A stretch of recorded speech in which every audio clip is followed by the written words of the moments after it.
What's up, Havenites, and welcome to another episode of the Pull List. Hope everybody's having a good week. I know we're getting ready to go into the weekend. Hope everybody has a really good weekend. Be safe this weekend. Do all the good stuff.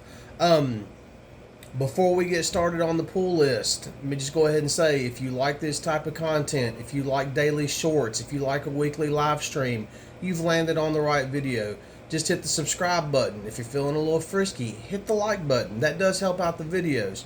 And share the video out to 2 friends. The reason why I say 2 friends is the first one might not listen to you. The second one will. That always helps out the channel. Got my store folio, and let me tell you what, my store folio had an outstanding week. No 5th week blues here. This thing is packed full. Let's give this thing a shake, see if we can get all these books out of here. Good Lord Almighty, they're still coming. Oh, bam. Alright, let's get started. I will try to run through these fairly quick since we have so many of them this week. I don't want to waste a lot of people's time. Right off the bat, we have Dawn of DC Titans, issue number 2. So if you have not read issue number 1 yet, here comes your spoiler alert. You might want to skip ahead in the video in 3, 2, 1. Wally West is dead. He was shot. The Titans have found the body. They know they've got a mystery on their hands. They're trying to deal with it. There's also some other things going on that Nightwing does send the Titans out on a mission. But at the same time, while Wally's body is laying there, when Nightwing goes to notify Iris, Iris didn't answer the phone, but Wally all of a sudden showed up. Basically what we have going on is the version of Wally that is dead is from the future. He has come back to let the Titans know that he's basically been murdered and they need to solve it. Nightwing's not going to let the current timeline Wally out of his sight. He does, like I said, he does send the other Titans on a mission. It's a nice mission. It's a quick mission, nothing major or anything. I'm definitely liking the direction that Tom Taylor is going with these. Like I said, it just feels like an extension of the Nightwing book. I think it's being very well done. I did kind of get a little kick out of the title of this one, Death in the Family. But all in all, it was a really good read. I mean, solid issue number 2. You know, we've made no bones about it. We do enjoy Tom Taylor on this channel. So, yeah, he's definitely doing a good job with that. Next up, we have Wildcats, issue number 8. So, in this issue, Cole is still trapped in an alternate universe where his brother is alive. They are making their way. It's like Cole, his brother, Maul, Damien, and a couple of others, Midnighter. They are basically making their way to Lord Imp. We do find out that Lord Imp in this particular timeline is Marlowe. And Cole is really doing this so he can get to this multiverse's version of Void. Well, along the way, we find out that Zealot in this particular timeline took out half of the resistance on her own after her husband died. And we find out in this timeline, Grifter was her husband. Really cool twist and everything. Cole does have a moment where he takes his mask off. He talks to the Zealot of this timeline. He's basically trying to convince her that, hey, it's okay. Lots of things happen. I don't want to give a lot of it away. Wildcats has definitely been a fun read. It's been a good read. I like the direction that they're going with it. At the end of the issue, though, we do have the Court of Owls show back up. And Halliday, it's pronounced a Halliday actually, is a member of the Court of Owls, and we're getting closer to that showdown between the Wildcats and the Court of Owls, which should really be a lot of fun. Next up on the list, we have Dawn of DC, Superman, issue number 5. I never thought I would say this about a book, about a Superman book, or a book period, but the way Josh Williamson is doing this in this particular issue. Last issue, we had a kind of a reveal at the end of it with Jimmy Olsen telling Superman to basically don't hurt Silver Banshee. I love her. In this issue, they go a little more into the relationship of Jimmy Olsen and Silver Banshee. And I never thought I would say this, but Josh Williamson actually made me care about Jimmy Olsen and Silver Banshee. This was a really good issue. We get a lot of backstory about basically how they got together and everything, where they're at. Superman does help out Silver Banshee. It ends the way that it's supposed to end. It ends the way that you want it to end. So we got all that squared away and taken care of. But Williamson's done a really good job with Superman. I actually had somebody else tell me that they are surprised that they actually care about Superman again. They're only on issue 5 of this new run with Williamson with the Dawn of DC. It's not too late to pick them up. The art's been good. Like, the first couple of issues, you feel like you're reading a copy of Superman, the Animated Adventures. I believe that's what it was called. But it's been really good. There's been some good stuff in here.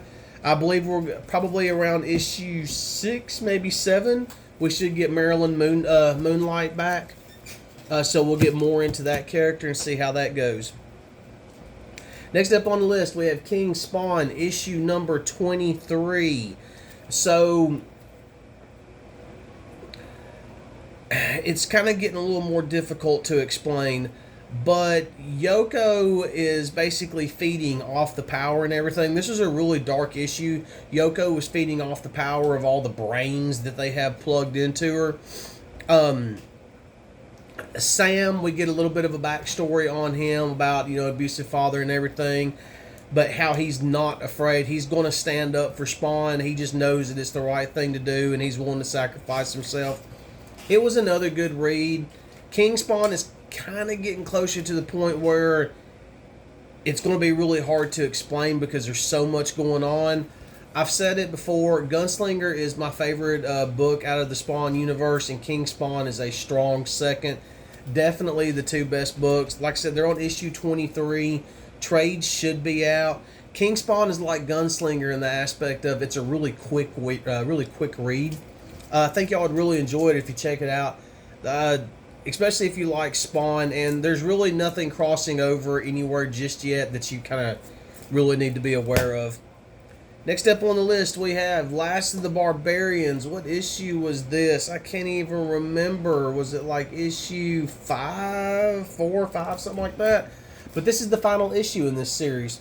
They wrapped it up very nicely. I like the way that they kind of ended things. On some level, it was kind of predictable, but it was one of those feel-good stories. I mean, it's what you needed. It's what you want. It served its purpose. It was a really good read. If you have not read it since it has wrapped up, I say go ahead and pick up the trade.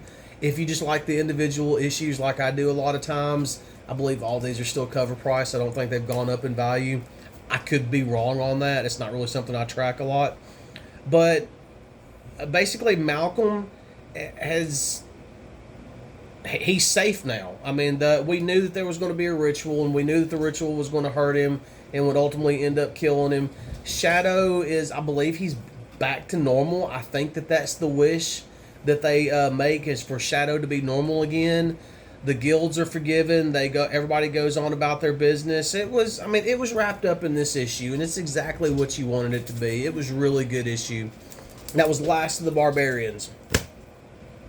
Next up, we have Dead Romans, issue number 4. And once again, I'm not even going to attempt to say anybody's name in this book.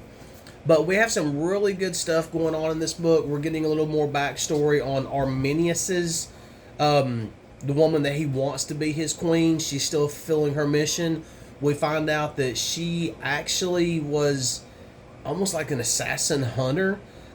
She protected the Emperor at one point, and he sent her off to train her, but he knew that Arminius was of German descent, so he wanted her to keep her eyes on him, but she actually fell in love with him. It's a really good backstory, really good book overall. This is one of those that it's based on an actual historical battle. The battle itself is how the Germans basically fended off the Roman Empire way back in the day, and I believe I heard somebody say this was probably right around the beginning of the fall of the Roman Empire. It's been a really good read so far. If you're into battle strategy and things like that, more historical type stuff, this is definitely a good read. I cannot recommend this one enough. I think it's going to be a 10-issue arc. I'm really hoping that we get another arc after that. I would like to see them continue the story. Honestly, the way this is written, and we've had Kennedy on the show before. We've had Marinovich on the show before. Sorry if I mispronounced his last name. But I believe that if done properly, if they really and truly wanted to, they could actually take this all the way up to the fall of the Roman Empire. They just would need to kind of jump some battles and jump some stories. I think that would actually be kind of fun if you're into that type of stuff. Next up on the list, we have, and this one is kind of old. This one came out a few weeks ago, but believe it or not, everybody at Haven actually listened to me, and they went and bought all these out before I could get a copy of it. That's Green Arrow, issue number 2. My copy finally came in. Yay, Josh. Thanks for getting that for me. Like I said before, I was never really a big Green Arrow fan. I really didn't know a ton about the character other than what was on the actual Arrow TV show. I have enjoyed this. I just wanted to see what it was all about. I figured it was only going to be 6 issues. You know, no big loss. I'll check it out. If it's not any good, so be it. But I've really enjoyed it so far. I do like the fact that Ollie and his, I believe she's his niece, it seems like they're kind of jumping time and space. It's kind of weird the way that's done. It's almost a trippy little issue, but I like the way that Roy is being portrayed and how they make reference to Arsenal, and we see him loaded up. He is loaded for bear in this issue, and it is really good. It's been a solid read. Once again, it's written by Williamson. I know that I think some people have referred to him as the architect of the new DC. I'm enjoying what he's doing. I do recommend Green Arrow. If you're just wanting something different, definitely pick it up. If you're a Green Arrow fan, I know some of the Green Arrow fans that I've talked to, they've really enjoyed it. So yeah, I would definitely pick that one up. Next up on the list, we have Red Zone, issue number 4 of 4 by AWA Studios. Y'all know that Josh and I love our AWA Studios. In this particular issue, since it's wrapping it up, yes, Professor Crane is there toward the end of it. You kind of see where this is going. You know, there's no hints whatsoever. Cullen Bunn did a really good job of kind of not leading you down a path of who this woman actually is that Professor is trying to get out of Russia. You find out at the very end, yes, she is his daughter. I believe he knows this. He does know it now there at the end of the book. I don't think he knew it at the time. I still think that if AWA wanted to make this the cornerstone of this little corner of their universe, they really could. There's still stories to tell with the Professor. That is a given at the end of this book. There's still kind of 2 little things that if they wanted to explore in the future, they could. They could very easily. AWA, if you're watching, if you're listening, if you're paying any attention, please explore that. I also think it would be really cool if maybe we had the Professor write his memoirs or something, and we actually find out who he is, what his backstory is, where he came from, how things got to in his life to where they got to. Really, really, really good read. I know that some people have said that AWA is mainly horror, and AWA does have a lot of horror, but they also have other books like this. So don't just go thinking that AWA is horror. It's really not. This was a great, spy, espionage, intrigue. John Wick meets Bruce Willis from Red. I mean, one of those type deals. It was really, really, really good. When I say John Wick, I mean more of a retired John Wick. I did like the cowboy in it. I'm kind of sad that the cowboy got killed. Even though he was trying to kill our main character, he was still kind of fun. I would like to have him survive, but that's just kind of me. I would like for him to have survived so we could have got more stories about the cowboy, which maybe we could one day. I don't know. We still got a few left, so we're going to try to get through them relatively quick. Next up on the list, we have by Mad Cave Studios, Hunt, Kill, Repeat, issue number 4. Our girl Artemis, let me tell you what, she gets stronger with every issue. Mama Bear wants her baby boy back, and she about to tear down all the gods of Olympus to get her baby boy back. This has been really good. I've really enjoyed what Mark London has done with this. Yes, the characters are familiar because we grew up with Greek mythology. We grew up Clash of the Titans, all that stuff. Um, but it feels fresh. It's new. It's a cool story. I've really enjoyed it. Artemis does battle Athena in this one. Athena's kind of, I mean, she's got it going on too. I mean, she's no slouch, but once again, Mama Bear comes out in Artemis. Artemis does have to make her way to Hermes. Hermes? That guy. Because he needs to talk, she needs to talk to his wife. His wife is actually in the dungeon. They said she was banished by Zeus, but somebody else made a comment saying that being banished would have been too nice. And there, toward the end of it, you do find out that Artemis and Hermes' wife were actually really good friends. And we find out at the end of it, it looks like Artemis's best friend, Hermes' wife, is actually Medusa. You just kind of got to look at it. Maybe that's what Zeus turned her into. That's the way it looks in the shadows, what it looks to me. I could be wrong. I think that would be cool if it is, if we have Artemis and Medusa start working together. Hermes does also get killed in this issue, and Apollo is on the loose, and he's just ganking people left and right. Once again, you can't go wrong with Hunt, Kill, Repeat. It's a fun read. It's an easy read. It's got some fantastic art. I kind of have an idea where I think this series is going to go and how it's going to wrap up. I really, really, really hope that Mark London keeps this going in the future. I'm hoping that once Hunt, Kill, Repeat and Exorcist wrap up, Exorcist Never Die wrap up, we can get Mark London back on the show to talk about those two books. He's not writing Exorcist Never Die, but I'm telling you, I already love that book, and I've got to try to talk him into, keeping going with the art, letting the writers do their thing. Next up on the list, here's another big shocker. It's a Mad Cave Studios book, Monomyth number 2. So, the best way that I think I can describe this to y'all is think grown-up Harry Potter, cussing, and violence.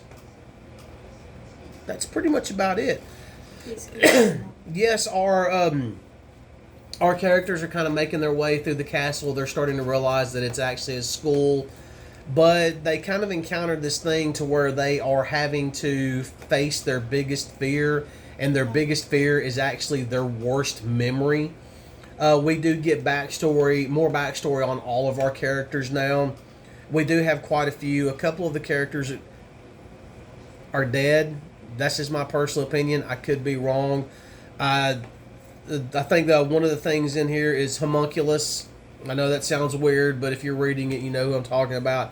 He makes a comment that basically he refers to him as master. Probably the master sorcerer that had cast the original spell says that pain is the best teacher. So that's why I'm thinking that a couple of our characters that have already died may not really be dead. This is definitely, like I said, if you're wanting a grown-up version of Harry Potter along those lines, that type of feel, more violent, cussing, things like that. Monomyth has been good. This is only the second issue, so it's not too late. I do highly recommend. I mean, look, if you're going to pick up one Mad Cave book, pick up 2 Mad Cave books. That's just the way I look at it. I keep pushing one book off to the side, because I keep we'll talk about that one here in a minute. We'll get to it. Next up on the list, believe it or not, you know what? I'm actually going to save that one to the end because that one was my favorite read of the week. Right now, though, this was a really good issue. We have Wonder Woman issue 800. So, 800 is where Tom King takes over in a way. He writes the second story in here. The first story was really good. I did like it. Some beautiful art in here. I cannot rave enough about the art. Some of the art in the very beginning of this book was just amazing. Just, angles and the way they kind of did some stuff, the colors that they used. But you have 2 different stories in here. We've got the first story, which is Wonder Woman is basically like meditating, drugged up, in a trance, whatever. She's on the healing cave island, whatever it is. I'm gonna be honest, this is the first time I've read a Wonder Woman comic book in years. And she's kind of going through like different. She's seeing different people that she needs to see while she's in this trance, or whatever it is, while she's healing. If that happened in issue 799, maybe that's why I'm kind of lost. I don't know. If you know the answer to that, please comment below. But while she was in her trance and healing, yes, she did see Bruce. She talked to him. One cool thing was Bruce actually woke up from the dream, and maybe Bruce realized she was really there in his dream with him. I don't know. She did see Wonder Girl. She did see Clark. She kind of went through all of the stuff that she needed to go through to help herself heal. I thought that was kind of cool. But the secondary story was what was written by Tom King, and that's the story that we're going to get moving forward. Yes, I am a Tom King fan. I love what he did with Batman, because Batman had a noir feel to it. I'm kind of hoping that we get a little bit of that feel in Wonder Woman. But basically, it introduces Wonder Woman's daughter. And you see Batman and Superman standing on the shore waiting on Wonder Woman to show up, but you realize it's not our Batman, Superman. It is Jonathan and Damian. They have completely and totally grown into the roles. And Trinity, I believe that's what they keep calling her, shows up. She's Wonder Woman's daughter. There's definitely a couple of cool little remarks in there about how Batman tells Superman, Damian tells Jonathan, you spoiled her. It's almost like parents kind of bickering back and forth. But they're more like, the three of them are more like siblings at this point, because they are all grown. And Jonathan makes a comment of, oh, well, I didn't let her go on a fight with Killer Croc one time. Something like that, something along those lines. But basically, they're having to go into a cave, like the Cave of Death or something like that, because she needs a story told to her. But there's 3 trials in the cave. There is pain, skill, and honor. Superman takes the pain. Batman takes the skill, which was kind of cool because he goes up against the fiercest warrior ever, and he enjoys it. But that's also Damian. And then Wonder Woman takes honor. We do have a new version of the Trinity in this. I did like that. And I believe her name is Trinity also. Well, it says like her. No, I can't remember. It's been a day or two. But it was a good read. I definitely pick this up if you're wanting to get into Wonder Woman, if you're wanting to check it out and see where that's at. And the reason why I say to pick issue 800 up is because that's where Tom King has started. And like I said, I already like what he's doing with it. Even with it being just a partial story, there was definitely enough there to intrigue me. There's definitely enough there to move forward with and to make me want to read more. Next up on the list, and for those of you that watch Shop Talk with Josh and I on Thursday nights, y'all know that a couple of weeks ago I recommended Wonder Woman 800 the week that it come out, or maybe the week before it come out. And this next 3 books actually, but this next book, Dawn of DC, Nightwing, issue 105. Why did I recommend issue 105? Because this entire book is drawn through Nightwing's perspective. You see everything through his eyes from the minute he wakes up throughout the entire day. The first page or two, it was kind of weird, but once you start getting into it, absolutely brilliant. And this was not just a gimmick book. This was a really good story. I believe it was Double Dare, the twin acrobat thieves, whatever. Basically, Nightwing and Batgirl are having to go up against them. One thing that I did like about this was, when, Babs was in front of Dick and they're fighting Double Dare or Deadly Duo or whatever they were, she would go to throw something and you would kind of see the arrow go off, like a little arrow telling you which direction it went. I thought that was really cool. I thought that was a nice touch. But overall, great issue. It's a self-contained issue. Everything that you really and truly need to read in here is in here if you just want to pick it up to see how they did it. But it's a first-person's perspective, and it was really good.